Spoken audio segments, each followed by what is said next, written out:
Hello नमस्कार प्यारे बच्चों, गुड मॉर्निंग, राधे राधे, राम राम। कैसे हैं आप लोग? मैं दुष्यंत सागर आप सभी का हार्दिक स्वागत करता हूं आपके अपने यूट्यूब चैनल एसएससी मेकर पर। तो सभी को नमस्कार, सभी को राधे राधे, सभी को राम राम। भाई जल्दी से आप लोग आ जाओ, फिर हम लोग क्या करते हैं, क्लास को स्टार्ट करते हैं और सारी चीज़ों को समझते हुए क्या करेंगे, आगे बढ़ जाएंगे। ठीक है भाई? तो आ जाइए भैया, सभी बच्चे आ जाइए और सभी बच्चे क्लास को थोड़ा सा शेयर कर दो, है ना, क्लास के लिंक को शेयर कर दो। ठीक है?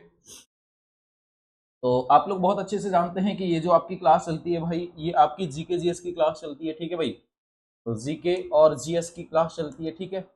इस जीके जीएस की क्लास में हम लोग जीके जीएस के वो क्वेश्चन पढ़ते हैं जो आपके सीजीएल्स और MTS, CGL, CHSL, MTS, CPO वगैरह इन सब एग्जाम्स में आपके आने हैं और इन सब एग्जाम्स के ही क्वेश्चन इसमें लिए जाते हैं। ठीक है? समझ गए आप लोग बात को? चलो, तो हम लोग क्या करते हैं, क्लास को स्टार्ट करते हैं। ये जो आपकी क्लास है डेली होती है सुबह कितने बजे? 11 बजे। ये क्लास आपकी डेली होती है सुबह 11 बजे। तो हम लोग क्लास को स्टार्ट करते हैं। क्लास को स्टार्ट करने से पहले कुछ पॉइंट हैं जो आपको समझना बहुत ज़्यादा जरूरी है। जैसे कि आप लोग जानते हैं कि आप लोग कर रहे हैं एसएससी की तैयारी, एसएससी स्पेशल की तैयारी। तो एसएससी के लिए हमारा बहुत बढ़िया बैच चलाया गया है। कौन सा? संकल्प 3.0 बैच। कौन सा है भैया? संकल्प 3.0 बैच। ये जो बैच है अभी मिल रहा है आपको कितने परसेंट डिस्काउंट पर? तो 20% डिस्काउंट पर आपको ये कोर्स मिल रहा है। आप लोग इसको क्या कर सकते हैं, ज्वाइन कर सकते हैं। कैसे ज्वाइन करेंगे? आपको क्या करना है, एसएससी 20 कोड यूज करना है, तो आपको 20% का डिस्काउंट मिलेगा इस फीस पर। और ये कोर्स आपको मिल जाएगा लगभग 399 के आसपास का। कितना? लगभग 399 के आसपास का। तो सोचो जरा, आपको 400 के आसपास, मतलब 1 रुपए कम 400 में कोर्स मिल रहा है। पूरा कोर्स आप किसी भी एग्जाम की तैयारी कर सकते हैं। ठीक है? बहुत बढ़िया कोर्स है। अपने साथियों को बताइए या आप लेके उनको दे दीजिए ताकि वो भी पढ़ सकें, एसएससी की तैयारी कर सकें। ठीक है भाई? आगे बढ़ते हैं। तो ये देखो, ये आज का आपका पहला क्वेश्चन है और इसका आपको क्या करना है, आंसर करना है। ये आज का आपका पहला क्वेश्चन है और इसका आपको आंसर करना है। 100 निबल्स बिट के बराबर होता है। तो 100 निबल्स कितने बिट के बराबर होता है, ये आप सभी बच्चे हमें बताएंगे भाई। बताओ जल्दी से आप लोग कि 100 निबल्स कितने बिट के बराबर होता है। तो आप कहेंगे भैया जो 100 निबल्स होता है, ध्यान देना, जो 100 निबल्स होता है ये कितने बिट के बराबर होता है? 512 बिट के, या 200, या 256, या 400? तो 400 निब्बल के बराबर होता है। किसके? 400 निब्बल के बराबर होता है। परफेक्ट आंसर क्या आ जाएगा आपका मेरे भाई? डी आ जाएगा। क्या? डी आ जाएगा। इसका आंसर करो आप लोग। एक कार्बन क्रेडिट में, एक कार्बन क्रेडिट में शामिल होती है। देखो आपका कंप्यूटर क्वेश्चन तो ये फिक्स है कि कंप्यूटर का क्वेश्चन आना ही है। ठीक है भाई? एक कार्बन क्रेडिट में क्या शामिल होते हैं बताओ जरा? 1000 kg कार्बन कार्बन डाइऑक्साइड शामिल होते हैं, या 1 किलोग्राम कार्बन डाइऑक्साइड शामिल होते हैं, या फिर 10 किलोग्राम कार्बन डाइऑक्साइड शामिल होते हैं, या फिर 100 किलोग्राम कार्बन डाइऑक्साइड शामिल होते हैं? तो आप कहोगे भैया 1000 किलोग्राम क्या होते हैं, कार्बन डाइऑक्साइड शामिल होते हैं। यानी कार्बन डाइऑक्साइड यानी क्या बोले, CO2 बोले। ठीक है? बहुत बढ़िया क्वेश्चन था। इसका आप लोग आंसर कीजिए, बहुत बढ़िया क्वेश्चन है। इनमें से किसे नाभिकीय भौतिकी का जनक माना जाता है? किसको नाभिकीय भौतिकी का जनक माना जाता है? फटाफट से आप लोग बताइए भाई। नील्स बोर को, रदरफोर्ड को, या फिर जे थॉमसन को, या जेम्स चैडविक को? तो देखो आप लोग बहुत अच्छे से जानते हैं कि जे थॉमसन ने क्या किया था, इसने इलेक्ट्रॉन की खोज की थी। किसकी? इलेक्ट्रॉन की खोज की थी। ये बात आप लोग बहुत अच्छे से जानते हैं। ठीक है? इलेक्ट्रॉन की खोज की थी जे थॉमसन ने। कब की थी? तो भैया आप कहोगे 1897 में की थी। कब की थी? 1897 में की थी। ठीक है? और रदरफोर्ड ने क्या किया था? प्रोटॉन का नामकरण किया था। प्रोटॉन का नामकरण नामकरण किया था। ठीक है भाई? कब किया था? 1919 में किया था। कब किया था? 1919 में किया था। ये बात भी आप लोग बहुत अच्छे से जानते हैं। जेम्स चैडविक ने क्या किया था? न्यूट्रॉन न्यूट्रॉन की खोज की थी। न्यूट्रॉन की खोज की थी। कब की थी भैया? 1932 में की थी। कब की थी? 1932 में की थी। ये बात आप लोग बहुत अच्छे से जानते हैं। हमसे क्वेश्चन पूछा गया है नाभिकीय भौतिकी का जनक किसे माना जाता है? तो नाभिकीय भौतिकी का जनक माना जाता है रदरफोर्ड को। किसको? रदरफोर्ड को माना जाता है। यानी आपका सही उत्तर क्या आ जाएगा? बी ऑप्शन बिल्कुल परफेक्ट आंसर आ जाएगा। ठीक है? सभी बच्चों को क्या करना है, आंसर करना है मेरे भाई। सभी बच्चों को क्या करना है, आंसर करना है फटाफट से। बहुत बढ़िया जी। आवाज वगैरह परफेक्ट आ रही है, कोई इशू नहीं आ रहा है ना? अगला क्वेश्चन करते हैं हम लोग। इसका आंसर कीजिए। इनमें से कौन सी निष्क्रिय गैस रेडियोधर्मी प्रकृति की है? इनमें से कौन सी ऐसी गैस है जो निष्क्रिय गैस है और रेडियोधर्मी प्रकृति की है? बताओ। सॉरी।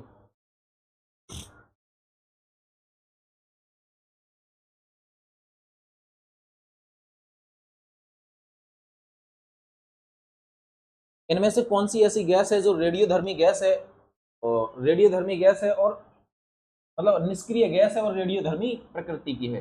तो क्या रेडॉन है, आर्गन है, और नियॉन है, या फिर क्रिप्टॉन है? ये सभी जो गैसें हैं मेरे भाई, ये 18वीं वर्ग की गैसें हो जाएंगी, ठीक है। यानी 18वां जो वर्ग है आवर्त सारणी का, उसी को आप लोग क्या बोलते हैं? निष्क्रिय तत्व बोलते हैं, या अक्रिय तत्व बोलते हैं, या शून्य समूह की गैस बोलते हैं। क्या बोलते हैं? शून्य समूह की गैसें बोलते हैं, या चमकीली गैसें बोलते हैं। बोलते हैं कि नहीं बोलते हैं?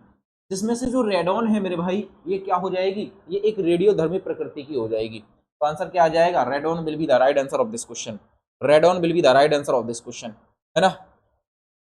इसका आंसर कर दो आप लोग। अच्छा क्वेश्चन पूछा गया है, इसका आंसर करो आप लोग फटाफट से। निम्नलिखित में से कौन सी नाभिकीय शक्ति संचालित पनडुब्बी है? नाभिकीय शक्ति संचालित क्या है? एक पनडुब्बी है। तो ये आप लोग बताइए भाई जरा, कौन सी नाभिकीय शक्ति संचालित एक क्या है? पनडुब्बी है। तो INS Kalvari, INS Salki, INS Sindhuvir, Sindhuvir, INS Arihant. तो आप कहोगे भैया आईएनएस अरिहंत है। ये एक हमारी क्या हो जाएगी? पनडुब्बी हो जाएगी, और इसका नाम क्या है? आईएनएस अरिहंत है, ठीक है भाई। पनडुब्बियां क्या होती हैं? जो समुद्र या नदियों में वगैरह क्या होती हैं? समुद्र और नदियों में छुपाई जाती है, और मतलब ये तैरती रहती है। उसके ऊपर आप कोई भी कार्यविधि या एक्टिविटी कर सकते हैं, ठीक है। जैसे आपने देखा होगा पनडुब्बी लाइक दिस, आपने अभी आप कुंभ मेले में गए होंगे, तो कुंभ मेले में पनडुब्बियां लगाई गई थी, और उनके ऊपर क्या बनाया गया था? ब्रिज बनाया गया था। क्या बनाया गया था? ब्रिज बनाया गया था। ये पानी में डूबी रहती हैं। क्वेश्चन नंबर 9, यदि आप एम एस वर्ड में कंट्रोल ए, ध्यान से पढ़ना, यदि आप एम एस वर्ड में कंट्रोल ए कुंजियों का प्रयोग करते हैं, तो क्या आप क्या आप क्या आप करने का प्रयास कर रहे हैं? अच्छा, यदि आप एम एस वर्ड में, यदि आप एम एस वर्ड में कंट्रोल ए कुंजी का प्रयोग करते हैं, तो आप क्या करने का प्रयास कर रहे हैं? बताओ। फाइल में मौजूदा संपूर्ण टेक्स्ट को सिलेक्ट करना चाहते हैं आप, या टेक्स्ट पेस्ट करना चाहते हैं, या फाइल में मौजूदा संपूर्ण टेक्स्ट को कॉपी करना चाहते हैं, या विंडो बंद करना चाहते हैं? विंडो बंद करने के लिए तो आपको क्या करना पड़ता है? ऑल्ट प्लस F4 दबाना पड़ता है, तब जाके वो विंडो क्या हो जाती है? बंद होने का ऑप्शन आ जाता है। फाइल को मौजूदा टेक्स्ट को कॉपी करना, कॉपी होता है कंट्रोल, है ना, CTRL, कंट्रोल प्लस C से आप क्या कर सकते हैं? टेक्स्ट को कॉपी कर सकते हैं। लेकिन टेक्स्ट को paste, control plus V, CTRL, control plus V से क्या हो जाता है? पेस्ट हो जाता है। फाइल को मौजूदा संपूर्ण टेक्स्ट को सेलेक्ट करना, वो कंट्रोल प्लस ए से होता है। CTRL, कंट्रोल प्लस ए, कंट्रोल प्लस ए करोगे तो जितना भी टेक्स्ट लिखा होगा वो पूरा का पूरा क्या हो जाएगा? मतलब सिलेक्ट हो जाएगा, सिलेक्ट, ठीक है भाई। उसको आप डिलीट भी कर सकते हैं, उसको आप कॉपी भी कर सकते हैं, उसके जगह पे दूसरा कुछ भी पेस्ट कर सकते हैं, ठीक है। तो आंसर आ जाएगा आपका ए ऑप्शन। आपने क्या कर लिया? आपने संपूर्ण टेक्स्ट को सिलेक्ट कर लिया, ठीक है। आगे बढ़ते हैं,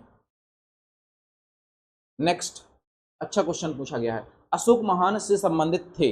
अशोक महान किस वंश से संबंधित थे? क्या गुप्त वंश से संबंधित थे, चोल वंश से संबंधित थे, मौर्य वंश से संबंधित थे, या शुंग वंश से संबंधित थे? देखो, गुप्त वंश की स्थापना किसने की थी? श्री गुप्त ने की थी। ये बात आप लोग बहुत अच्छे से जानते हैं, ठीक है।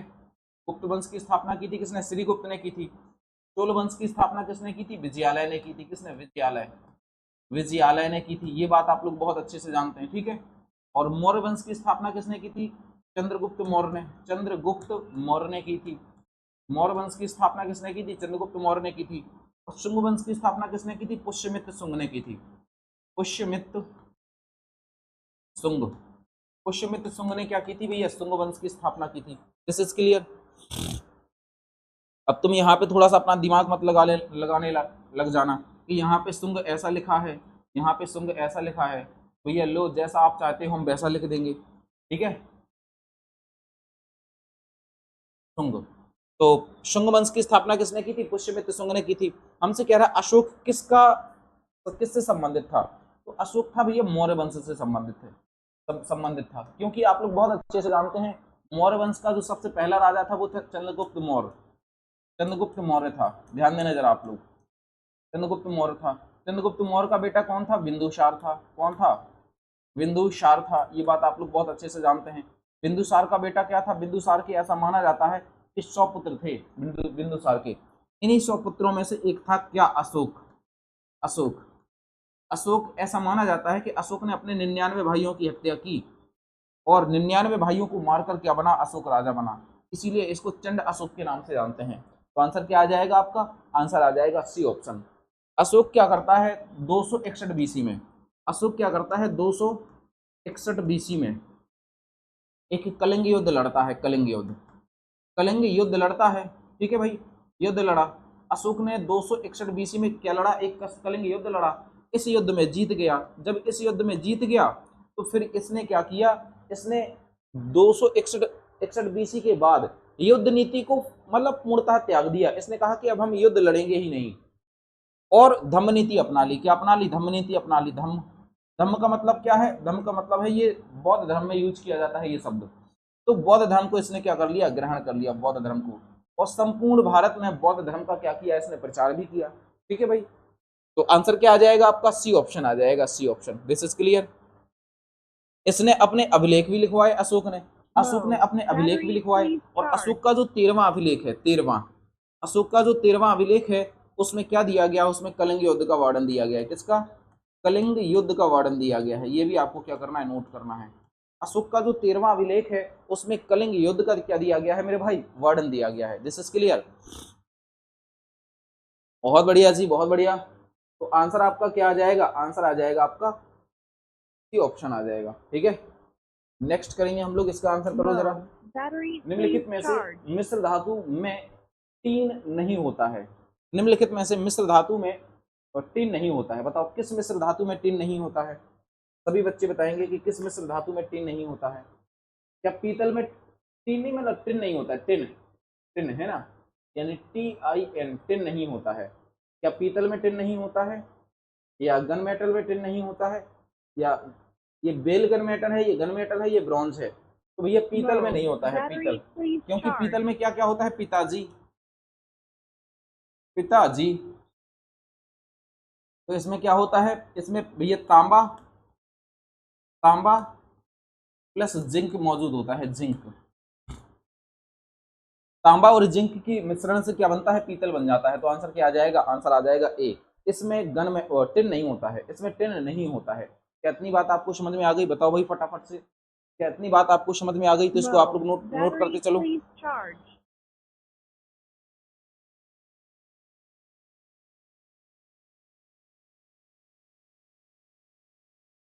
आगे बढ़ जाएं, बिल्कुल सही है।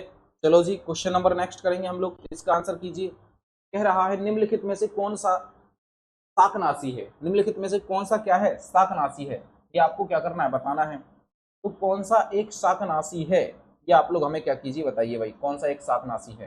तो क्या BHC,